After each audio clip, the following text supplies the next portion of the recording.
Bueno, pues empezamos con el ciclo que tendremos Dios mediante este mes, que es la Trinidad, un acercamiento.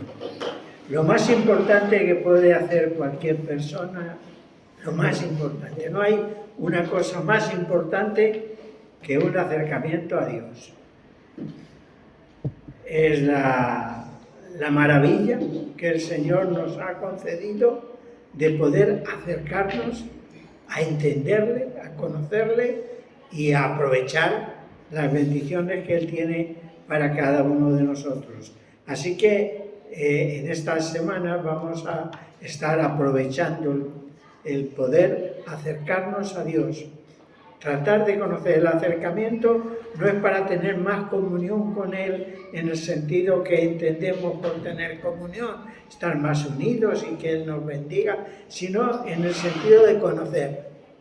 Es acercarnos para conocer a Dios. Porque es lo más grande que puede hacer cualquier persona, tener conocimiento de Dios. Ahora, Hebreos 11:6. Ese versículo es importante en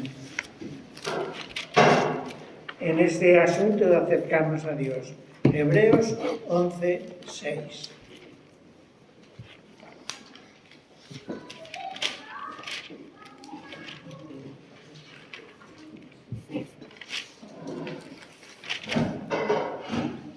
Que lo lea el primero que lo encuentre, por favor. Pero sin fe es imposible agradar a Dios, porque es necesario que el que se acerca a Dios crea que le hay y que es galardonador de los que le buscan. Es necesario que el que se quiere acercar a Dios crea que lo hay, que existe. Esto en la Biblia parece que es una incongruencia, ¿no? Estamos hablando del libro de Dios y de acercarse a Dios. Ahora, ¿creemos que Dios es y existe? ¿Lo creemos de verdad? Porque es necesario que lo creamos. Hay gente que no lo cree.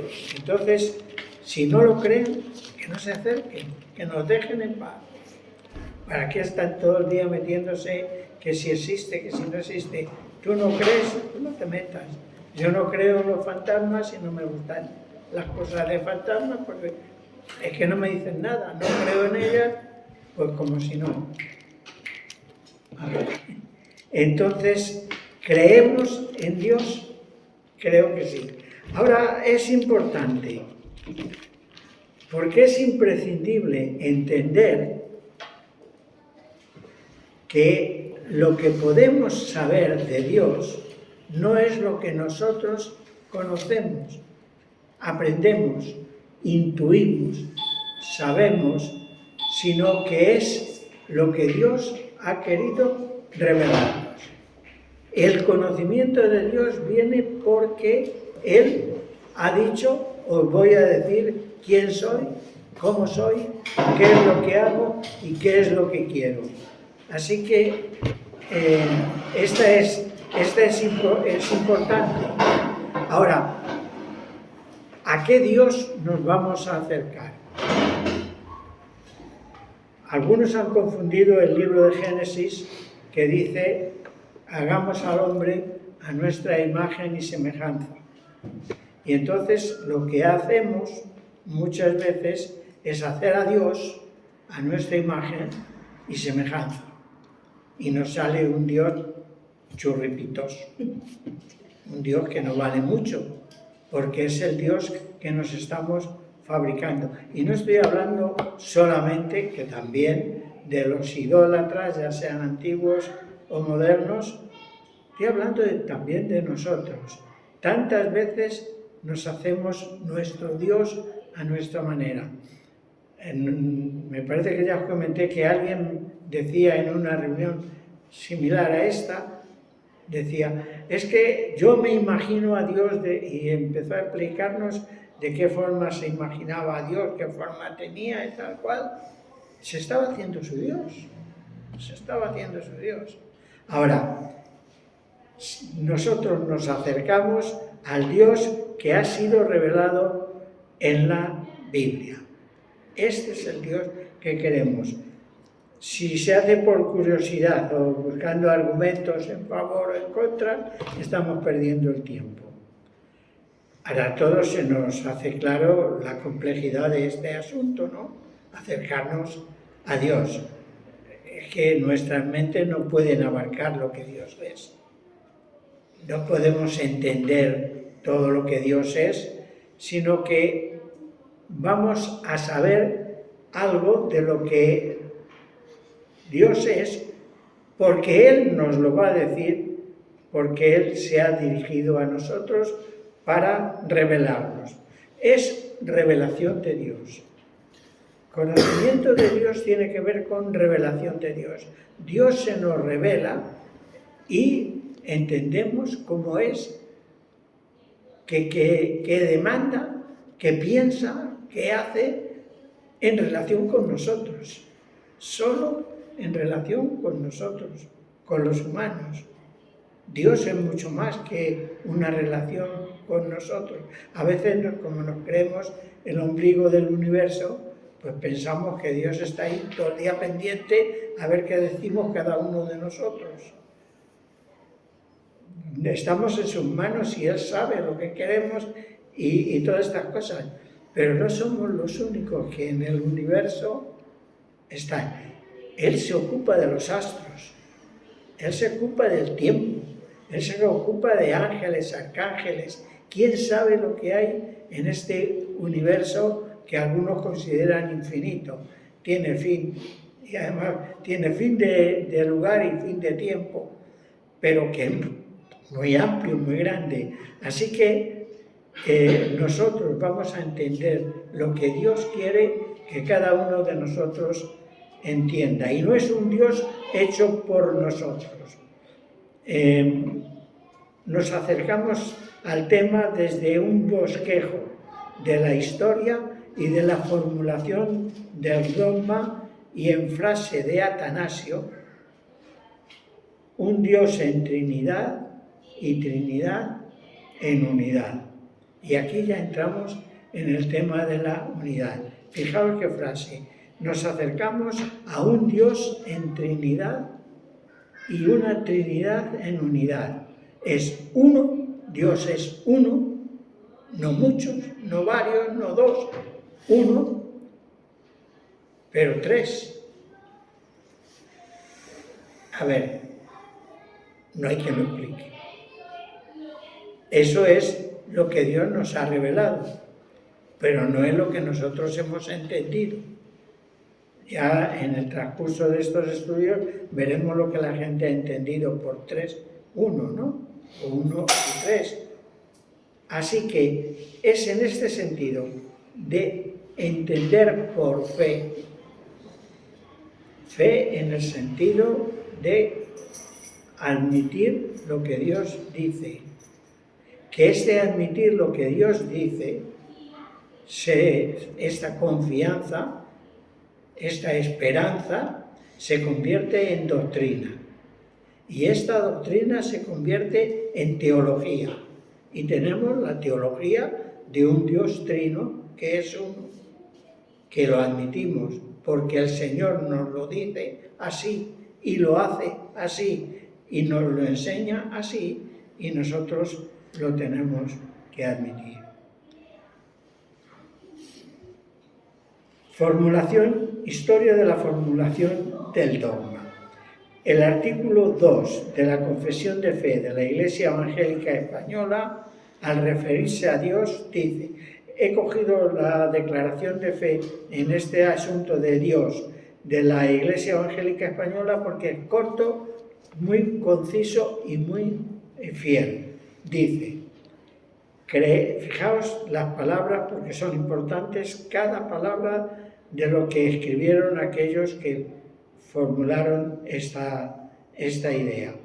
Creemos y testificamos que hay un solo Dios eterno, verdadero, personal, santo, justo y misericordioso, al mismo que confiesan los símbolos llamados apostólico, Niceno y Atanasiano, el mismo revelado en las Sagradas Escrituras como creador, gobernador y sustentador de todo cuanto existe, lo visible y lo invisible, el mismo en tres personas, Dios Padre, Dios Hijo y Dios Espíritu Santo, o sea, la Santísima Trinidad, solamente a la cual debemos adoración y honra y gloria en vida y muerte. ¿Lo hemos entendido bien, esta declaración de fe? Una malicia. Ojalá no se desviara de esa declaración de fe. Y ojalá no nos desviemos tampoco nosotros, que no nos creamos mejores que nadie. Dice Francisco Lacueva, que es era, porque ya murió, un teólogo español muy conocido en los medios evangélicos de España, dice, hablando de la Trinidad, acerquémonos con confianza, con profunda reverencia a este gran misterio que ningún intelecto creado puede ni jamás podrá comprender.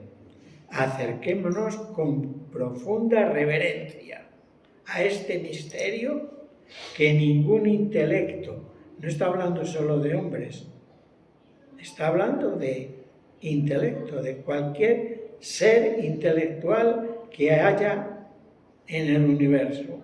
Ninguno creado puede ni jamás podrá comprender. Estamos hablando de Dios.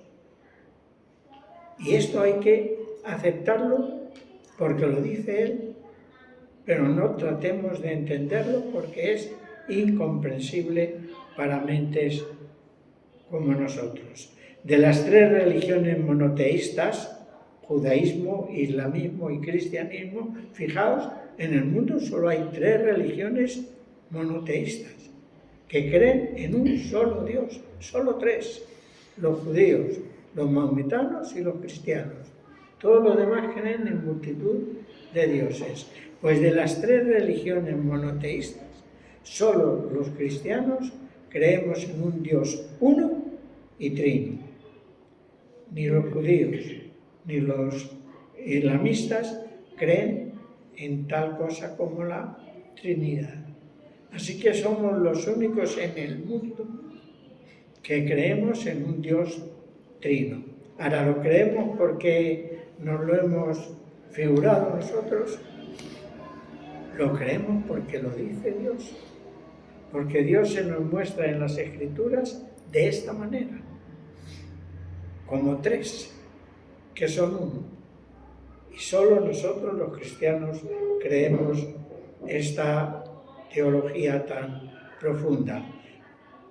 Karl Barth, el teólogo famoso alemán, cuando define al trino Dios de los cristianos, dice: cuando los cristianos hablamos de Dios, podemos y debemos tener claro que esta palabra significa desde el principio lo radicalmente otro.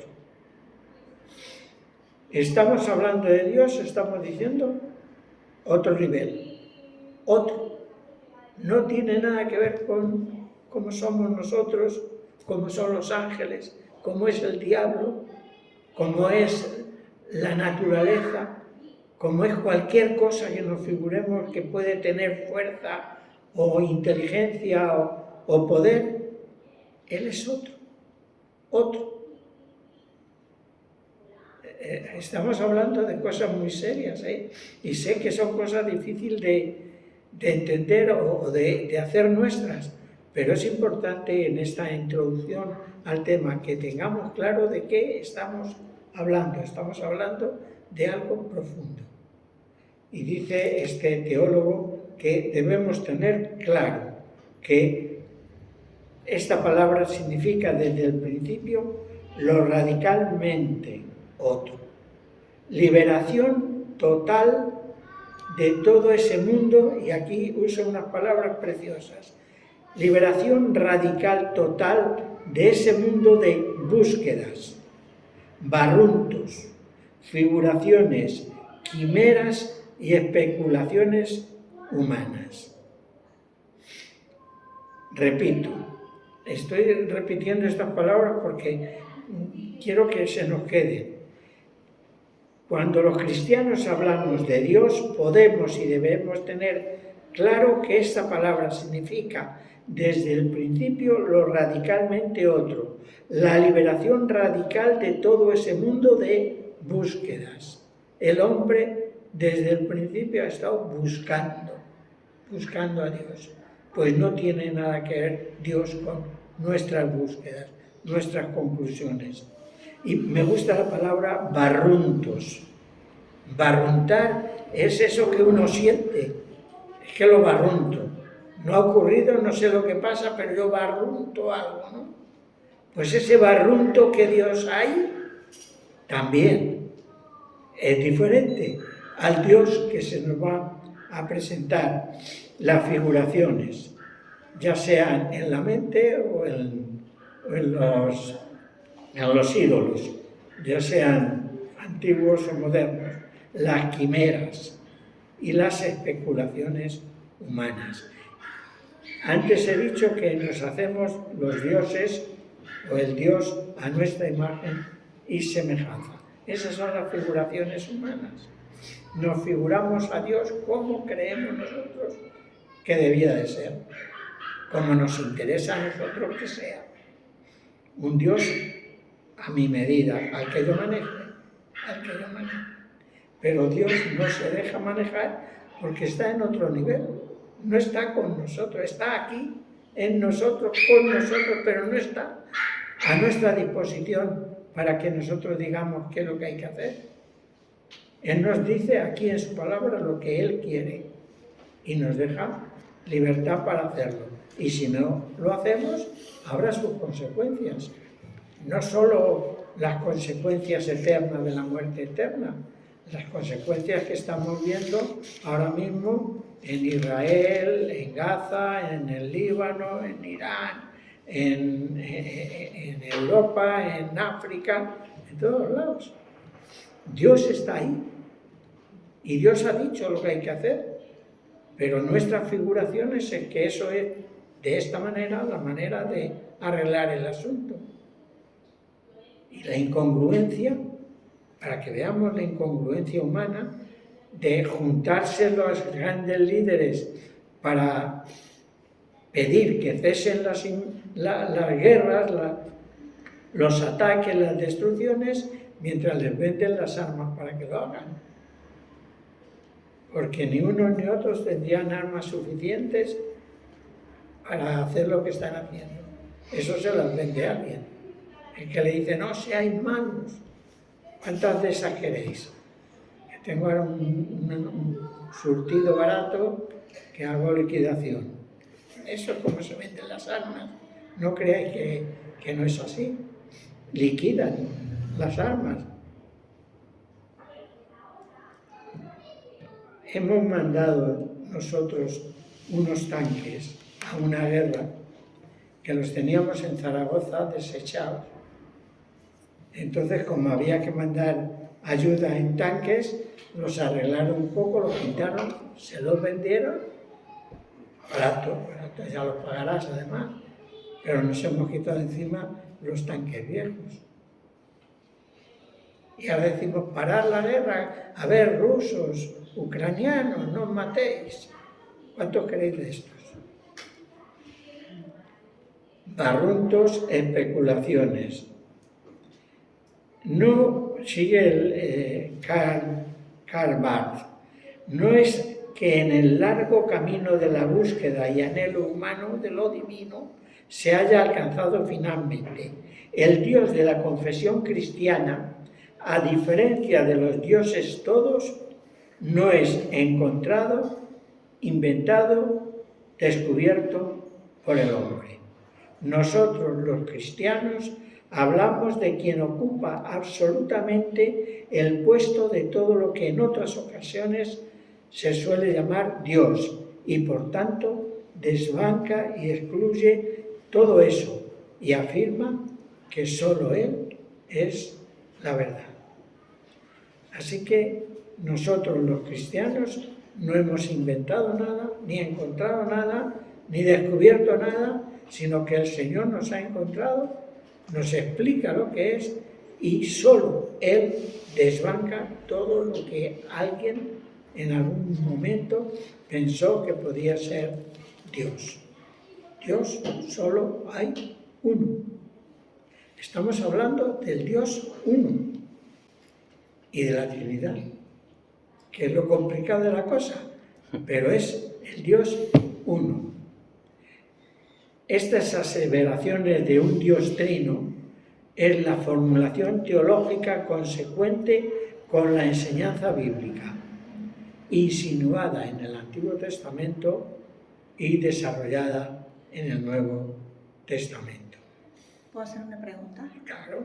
Mencionaste que éramos los cristianos los únicos que creemos en un Dios trino, único y trino. Pero los judíos, ¿cómo tienen porque esperan aún al Mesías, ¿no? Sí. Al Hijo de Dios. Sí. ¿Y qué concepto tienen de Dios? ¿Como único pero doble? Porque no tienen... Eso es una pregunta de ignorancia, porque no sé. ¿Ellos cómo lo tienen? El Mesías es el Rey esperado. Sí. Es Hijo de Dios, pero es que ellos tienen por padre a Dios, de forma que todos los hijos de Abraham son hijos de Dios. Entonces, el Mesías no es Dios. No es una deidad. En principio no es Dios. Ahora, puede ser, como ya veremos próximamente, o quizá ahora, puede ser una presencia de Dios, el ángel del Señor, el ángel de Jehová. Jehová mismo se presentó físicamente a personas del pueblo de Israel. Entonces, ellos lo que tienen claro es que Dios es Dios y no hay ni el Espíritu Santo, Dios es el Espíritu de Dios, el Hijo de Dios, todo eso es Dios, con distintas manifestaciones, con distintas revelaciones, con distintas muestras al mundo. Pero no hay Trinidad para ellos. No hay Trinidad. Y los mahometanos más todavía. Alá es Dios. Y fuera de él, Jesús, un profeta. A cada uno le puede dar, los judíos tienen por profeta a Jesús también, igual que tienen por profeta a Juan el Bautista. Profetas menores, porque ni escribieron un libro siquiera, pero claro, profetas. Ahora, cuando ellos esperan a un Mesías que es el hijo de David, ¿no es? En lo físico es hijo de David, pero es hijo de Dios porque es israelita, no puede ser de otra, de otra religión, ¿no? O de otra, antes decían de otra raza, pero es que la raza judía como tal casi no existe.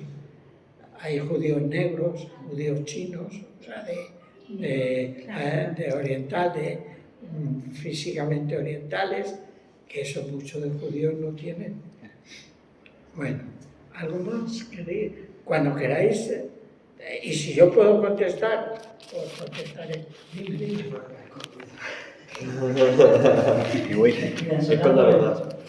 Me ha sonado el nombre de Karl Barth y yo creo que está bien, ¿no?, ir escuchando de ciertos teólogos, ¿no? Que es un teólogo bueno, es de la teología neoliberal, aunque es la neortodoxia, ¿no? Entonces, está bien que nos vaya sonando, digo, las cosas, porque en este punto, por ejemplo, claro, quizás él está bien, pero los demás es que es un teólogo liberal, ¿no?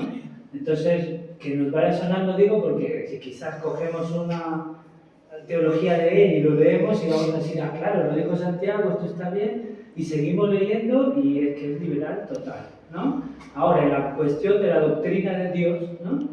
Yo no sé si hasta es gnóstico, ¿no? Porque él dice que Dios es inalcanzable, es de hecho de un material o de una cosa totalmente diferente a lo que nosotros vamos a pensar y ver y creer y todas esas cosas, ¿no? Entonces, claro, está bien para que nosotros sepamos eso, pero hay que, como dice Santiago, ¿no? Hay que ir entendiendo cada cosa en su posición. él en esta parte, pues sí, ¿no? Está en la definición de Dios, pero lo demás es que tiene una doctrina, la neortodoxia, que es una doctrina humanista desde el punto de vista de que yo acepto de la Biblia lo que me parece, ¿no? Y bueno, y hemos tenido problemas, ¿no? con eso.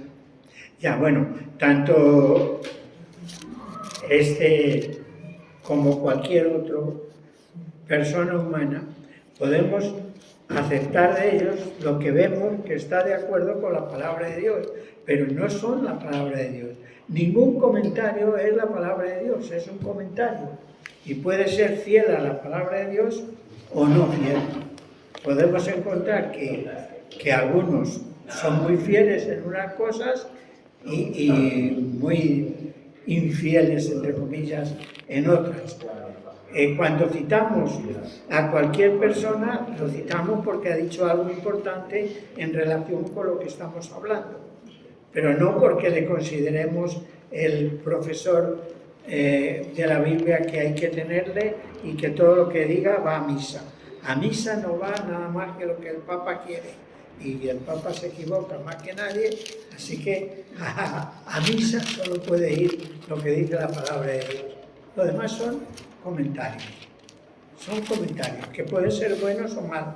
Yo cito este comentario porque es bueno lo que dice, porque aclara este concepto genuino de lo que es Dios.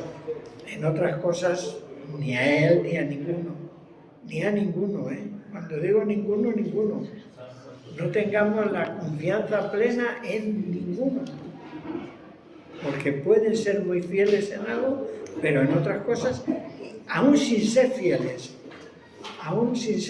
puede haber una discrepancia con nuestra forma de pensar. Hay teólogos, enseñadores muy fieles, fielísimos, que por ejemplo, pues son calvinistas. Entonces, que sea calvinista quiere decir que tiene una forma de enfoque de la Escritura, que puedes estar o no estar de acuerdo con ella. Pero entonces, en eso, si no estás de acuerdo, pues no le tomes para eso. O puede ser dispensacionalista, o puede ser ecuménico, o puede ser lo que sea. Entonces, sí, las citas hagámoslas teniendo en cuenta que eso. Bueno, hay que ir un poco más adelante. Vamos a hablar del dogma de la Trinidad. La idea de Padre, de Dios Padre, nunca ha sido discutida dentro de la ortodoxia, ni por judíos ni por nadie. Es más, los judíos consideraban a Yahvé como Padre eterno. Isaías 63, 16, pero tú eres nuestro Padre, tú, oh Jehová, eres nuestro Padre, dice Isaías. O sea que la idea de Dios Padre no es discutida. Y los cristianos no han dudado, los cristianos ortodoxos no han dudado nunca desde el principio del cristianismo de la divinidad de Jesucristo ni de la divinidad del Espíritu Santo, que el Espíritu Santo es Dios, Jesucristo es Dios, el Padre es Dios. Solamente hay que ver lo que el Nuevo Testamento enseña sobre este tema, que ya lo veremos próximamente, la cantidad de versículos que hablan de esto. Yo os he ido enviando esta semana algunos versículos que hablaban de la divinidad del Padre, del Hijo, del Espíritu Santo y uno trinitario, para que viéramos que el Espíritu va así. Santiago. Ahora, estaba jugando a discutir. La última vez de esto acá que tú dices de los cristianos ortodoxos, yo fui hace unos años, estábamos en Perú, en Cajamarca. De repente en la plaza, allí la plaza mayor es la plaza de armas, ¿no? Estábamos en la plaza mayor ahí paseando y se me acercan con una Biblia, ¿no? A hablarle, digo, esto, a ver quiénes van a hacer, ¿no? Digo, pues si está bien, pues no hay problema, digo, si yo soy cristiano también. y me vienen a hablar de la diosa madre. Es una cosa que tú dices que, claro, siempre se ha tenido en mente esto de Dios Padre, pero ellos a decir que no hay género, es verdad, Dios no tiene género, ¿no? Como nosotros, que es una cosa totalmente diferente. Pero ellos a querer darle otro enfoque, no sé si es por esto del género, ¿no? Ahora hay una iglesia de la diosa madre que no sé de dónde viene, creo que viene de Asia, ¿no? Algo así. Es de Corea. De Corea. Es una iglesia creada hace muchos años atrás, por 1950, después de la guerra, y el predicador, profeta y supuestamente Jesucristo que ha vuelto es Hassan Ho. Este hombre ha hecho una iglesia tremendamente mundial, que está muy enraizada en Corea y también en Estados Unidos, y se llama la Iglesia de Dios Internacional, y anda con ese tipo de teología, ¿no? Ese es el género que Dios es, como no tiene un género, pues puede ser Dios Madre o Dios Padre. Entonces, hay una novela, no sé si la habéis leído, se llama La Cabaña. Hay una película. Y hay una película. Entonces, eso se acerca a esa idea, ¿no? El Padre es el Padre, el Espíritu Santo es la Madre y el Hijo es el Hijo. Y entonces, pues, viven en una cabaña y uno entra allí, bueno, es una tontería, eso se acerca más a todo esto, pero se tomó como una estupendamente como explica la Trinidad. Este libro, pues explica la Trinidad según él, ¿no? Pero no es la Trinidad. Bueno, seguimos un poquito más adelante, que ya nos va faltando un poco de tiempo. Dios Padre, Dios Hijo, Dios Espíritu Santo. Ahora, esta idea trinitaria se opone a muchas cosas. Se opone al politeísmo. Deuteronomio 6:4, hay un solo Dios, entendiendo uno como solo una única persona, una. Dios es uno, solo uno. Así que se opone al politeísmo, que se opone al gnosticismo. El gnosticismo nos dice que lo supremo es bueno, pero inconocible. Idea que perdura en las sectas ocultistas como la teosofía, la masonería, la Rosacruz, en fin, hay muchas de estas cosas que creen que el Dios supremo, el Ser Supremo, es tan grande que es inconocible y entonces cada uno puede buscarse las cosas como crea conveniente y se hace sus doctrinas y tal. Se opone también al maniqueísmo. Marción en el siglo III establece la coexistencia de dos principios supremos, Ormuzd, Dios del bien, y Ahriman, Dios del mal. Es el llamado dualismo, que dura hasta hoy, no con estos nombres antiguos, pero ahí está el principio del bien y el principio del mal, el yen y el yang, el tun y el tan y el chun y el chan. Todas las cosas que queramos, pero lo bueno va por un lado, lo malo por el otro, a veces se pelean, a veces se ponen de acuerdo, a veces te interesa estar con lo bueno y a veces te interesa estar con lo malo. Bueno, pues ese es el dualismo al que se opone la idea del Dios uno. Se opone también al panteísmo. Todo es Dios. Todo es Dios. El nirvana, la gran alma. Las pequeñas almas que se van muriendo se van uniendo al gran alma. O se encarnan en otras almas más chiquititas o más grandes según que ha sido bueno o malo. Eso es el panteísmo. Todo es Dios. Dios y el mundo es una misma cosa. Pues también el Dios de la Biblia se opone al panteísmo. Y también se opone al monoteísmo judío. El Oye Israel, Yahvé, nuestro Dios, Yahvé uno es,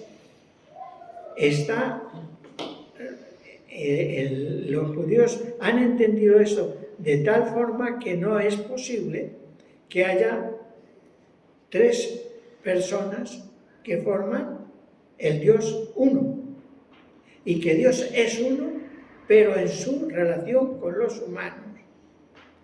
En su relación con los humanos se nos presenta como trino, Padre, Hijo y Espíritu Santo, personas que actúan con nosotros de forma personal, pero como Dios, como uno.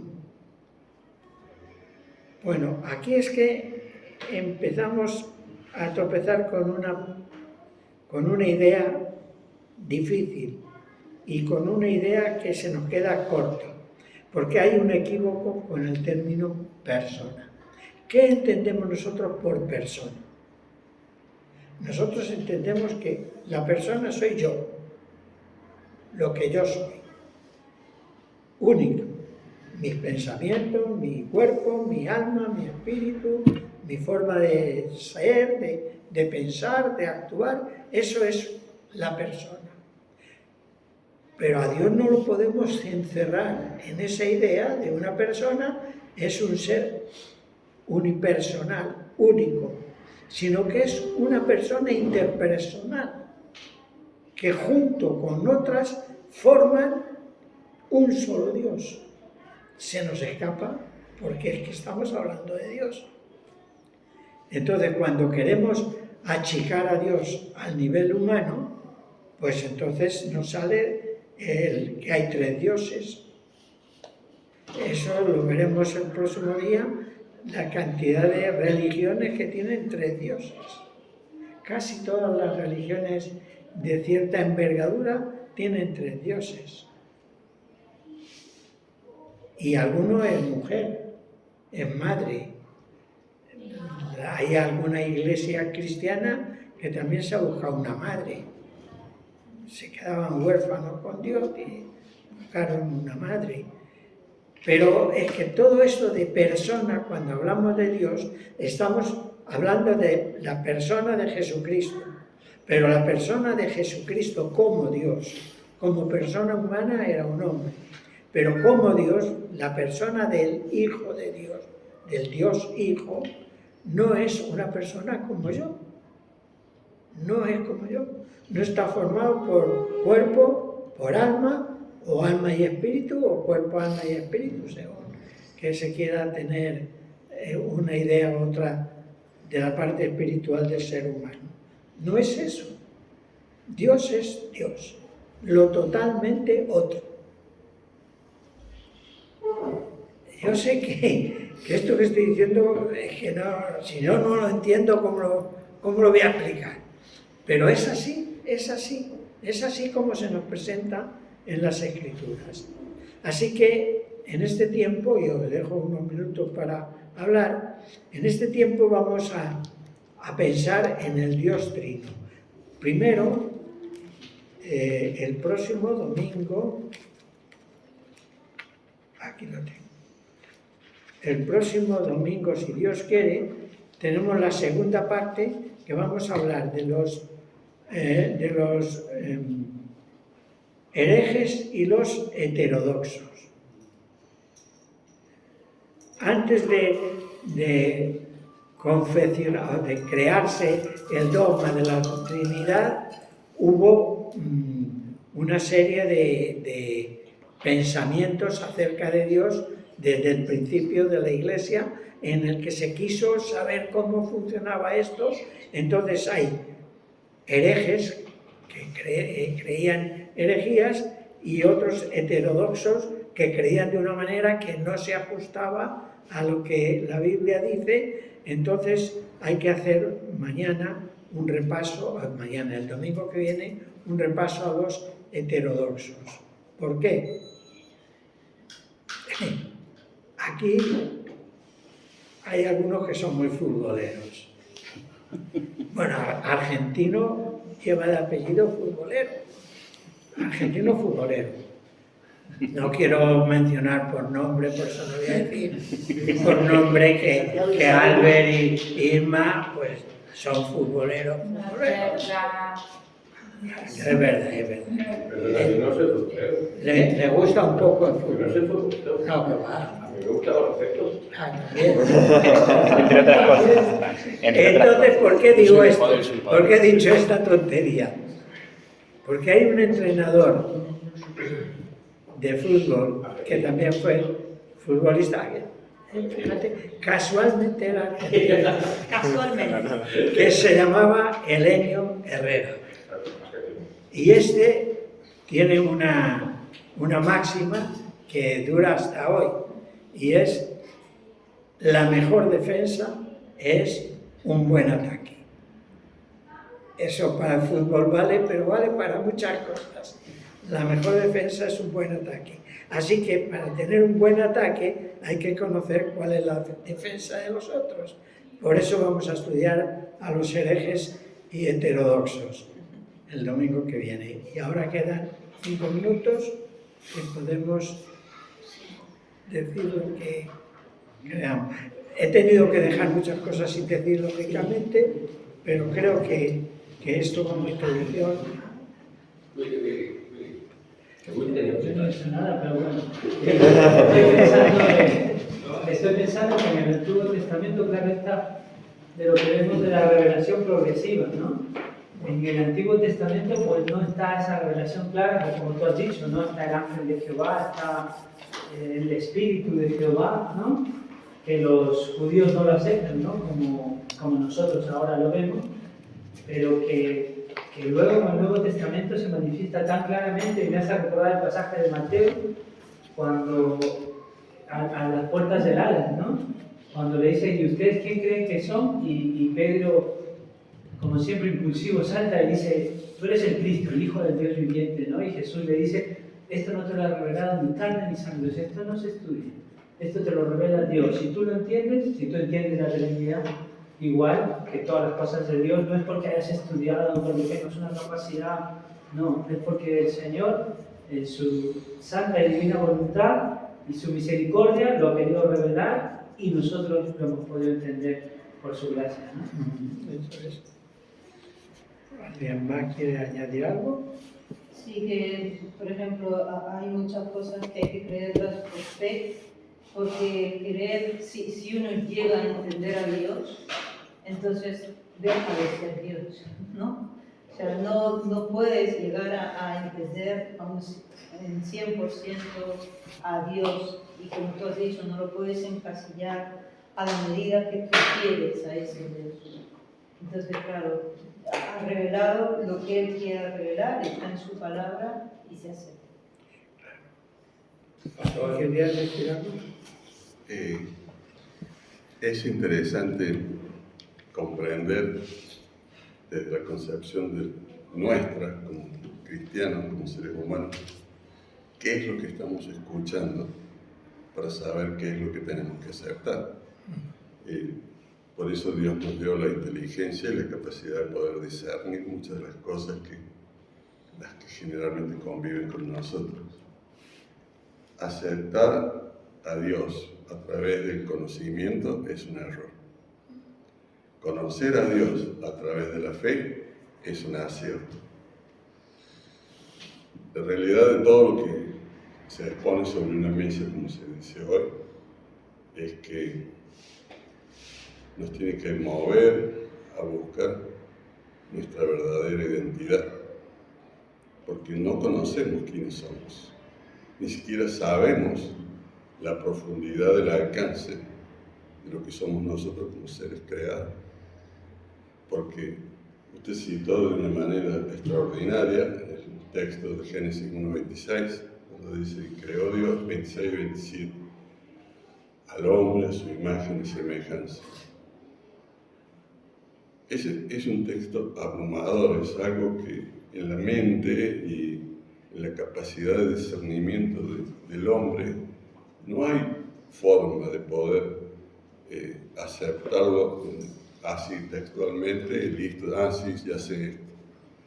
Es algo que está marcando una identidad. Nuestra identidad está asociada de una manera extraordinaria, única, con Dios. No somos un ente que anda girando ahí, nos creó y nos largó en un jardín para que nosotros corriéramos y hiciéramos nuestra vida. Tenemos una unidad con Él, muy símil, muy profunda, que es obvio, porque eso explica semejante sacrificio. Él no fue al cielo y dijo, a ver, vení vos, anda que te vamos a crucificar allá para que los seres humanos vengan y se salven. No, Él mismo se entregó. Él fue y vino y se rebajó, por llamarlo de alguna manera, al nivel pecaminoso que vivían la gente y se mezcló entre ellos y se dejó manosear por ellos y se dejó atropellar y crucificar y todo, para mostrarnos cuál era el efecto del pecado en la vida de las personas y darnos la posibilidad de la salvación a través del mensaje que Él traía, que es un mensaje que nosotros podemos escuchar en todo el Antiguo Testamento. El mismo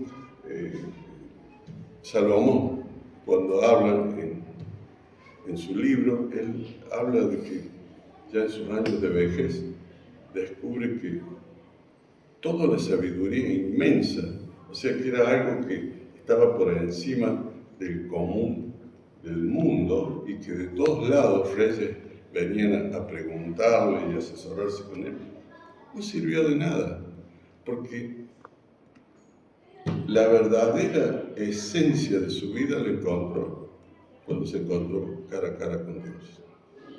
Ahí descubrió quién era, el valor que tenía y el valor que tenía su vida. Por eso yo digo que podemos discutir, es hermoso lo que está poniendo sobre la mesa, es algo que nosotros lo tenemos que tomar. Al menos será que yo ya en la vejez lo veo de esa manera, ¿no? Pero hay que tomarlo para uno, no discutirlo para analizarlo como una computadora, sino tomarlo para que el Señor nos hable a través de eso y confrontarlo con nuestra realidad, con la forma en que vivimos, la forma en que actuamos, porque nuestro destino es otro. Por eso Jesucristo se murió en una cruz, porque vino a rescatarnos, porque tenemos un destino eterno, un destino con Él. Tenemos un lugar glorioso. Es en Apocalipsis, cuando Juan se arrodilla ante el ángel que le da toda la revelación de lo que Juan escribe, el ángel le dice, no, levántate, hermano, dice, porque vos y yo somos iguales, no me podés adorar a mí, el único que hay que adorar es a Dios, porque lo que hay entre vos y yo es una hermandad. Entonces uno dice, pero caramba, estamos hablando de un hombre común y silvestre, un hombre que estaba allí escribiendo eso glorioso, porque Dios se lo dictó. Yo digo que, y vuelvo a esto, con esto cierro, yo creo que la concepción de las cosas es muy buena, así como usted la presentó hoy, extraordinario, lo felicito, hermoso lo que dijo. Pero nosotros tenemos que hacer honor a eso, a la preparación, a la oración, a lo que Él pensó, lo que buscó. ¿Y cómo lo hacemos? Gratificándonos en poner cada palabra de lo que escuchamos acá frente a nuestra vida. Yo siempre insisto, allá en la iglesia insistí a decir, cuando usted se mire en el espejo, usted está viendo la realidad de lo que el mundo ha hecho en usted. Pero anímese y mire más adentro y vea lo que Dios quiere hacer en su vida. Muy bien. Es glorioso. Bueno, pues lo dejamos aquí, que es la hora y ahora hay que preparar